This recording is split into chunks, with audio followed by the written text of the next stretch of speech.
Lockdown से पहले गीता के घर का नजारा कुछ ऐसा था कि रोहन ऑफिस जाता था और शिवन स्कूल। जिनके घर से जाने के बाद गीता काम खत्म करके बाकी समय आराम करती थी। लेकिन लॉकडाउन के बाद ऑफिस और स्कूल घर में ही खुल गए और इससे गीता का हाल वो तो आपको देखने में ही मजा आएगा। शिवेन, ओ शिवेन, महाराज उठने के लिए क्या 21 तोपों की सलामी लेंगे? अरे बिस्तर से बाहर निकल, ऑनलाइन क्लास स्टार्ट होने वाली है।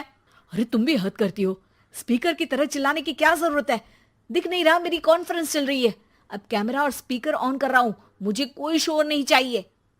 इस पर जैसे ही रोहन लैपटॉप का कैमरा और स्पीकर ऑन करता है तभी कुकर की सीटी बजती है।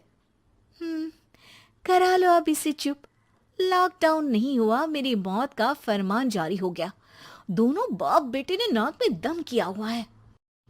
ऐसा बोलकर गीता वहां से शिविन के कमरे में पहुंच जाती है, जहां शिविन अभी भी सो रहा होता है। ओ आलसी, अब अगर 5 मिनट में नहीं उठाना तो आज तेरा गेम और यूट्यूब कैंसिल। माँ की बात सुनकर शिविन बिना 1 मिनट गंवाए उठ खड़ा होता है। उठ गया, अभी नहाकर भी आता हूँ।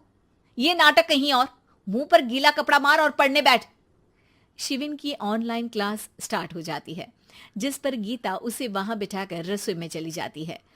थोड़ी देर में उसे कमरे से कुछ आवाज सुनाई देती है, जिसे सुनकर वो कमरे में वापस आती है।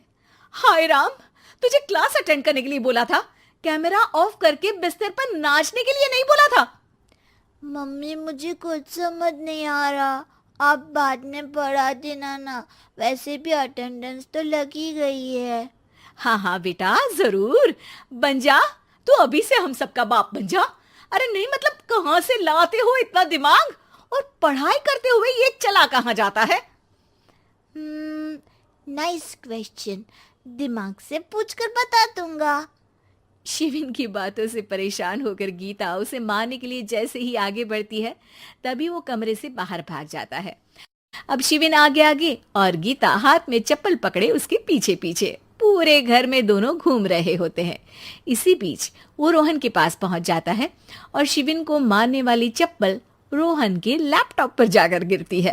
ओए माँ! मम्मी, अब पापा को चप्पल मार रही हो? वो आज तक के रिपोर्टर, चुपचाप जाकर क्लास अटेंड कर ले, नहीं तो अगली तेरे पीछे लगेगी।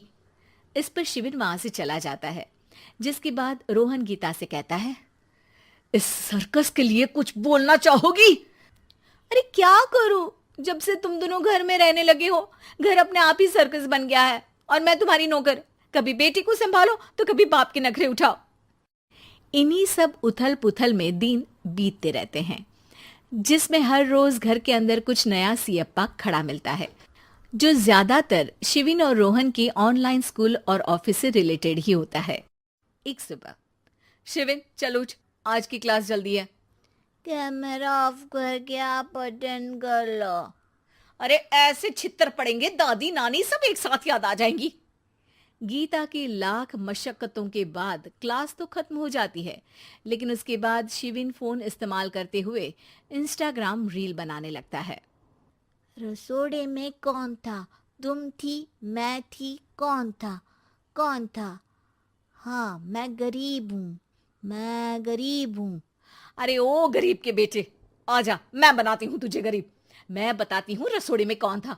पढ़ाई करने बोलो तो इनकी माँ मर जाती है, और ये पागलपंतियां जितनी मर्जी करा लो।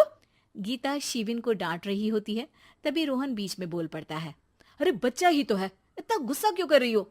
बेटे का साथ देने की इसी एक कोशिश में अब शिविन के साथ साथ रोहन भी गीता के गुस्से की सूली पर चढ़ जाता है। अगर बेटे पर इतना ही प्यार आ रहा है तो इसे क्लास अटेंड क्यों नहीं कराते, इसका होमवर्क क्यों नहीं कराते? उस समय तो बहुत जल्दी मीटिंग आ जाती है, वो काम मैं करूं और यहाँ इस बेफिजुली की चीज में तरफदारी करके बन जाओ महान। हे भगवान, कोई तो इनके ऑफिस और स्कूल खुलवाओ, मैं इन्हें और घर में नहीं सह सकती। अरे कुछ और मांग लेती, क्योंकि तुम्हारी ये विश इस साल तो पूरी होने से रही, कोरोना। हाय नास बेटे ने जिंदगी ही बर्बाद कर दी। खाए कोई पचाए कोई, कल मुझे चुन चुन कर सबको मेरी बद्दुआ लगेगी। उन्होंने दुनिया का और इन बाप बेटे दोनों ने मेरा जीना मुश्किल कर दिया।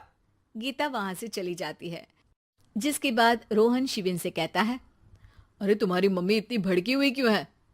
आपकी वजह से पूरा समय घर में रहते हो और उस पर कोई काम कराने की जगह बस ऑर्डर देते रहते हो। अच्छा बेटे, सारा इल्जाम मुझ पर?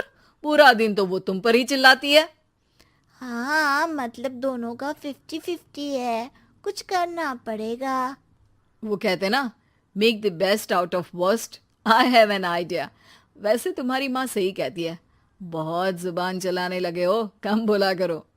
अगली सुबह रोहन और शिविन अपनी गलती को सुधारने के लिए गीता के उठने से पहले घर का आधा काम खत्म कर देते हैं, जिसे देखकर गीता खुश हो जाती है और फिर बाकी बचा काम वो तीनों मिलकर पूरा कर लेते हैं।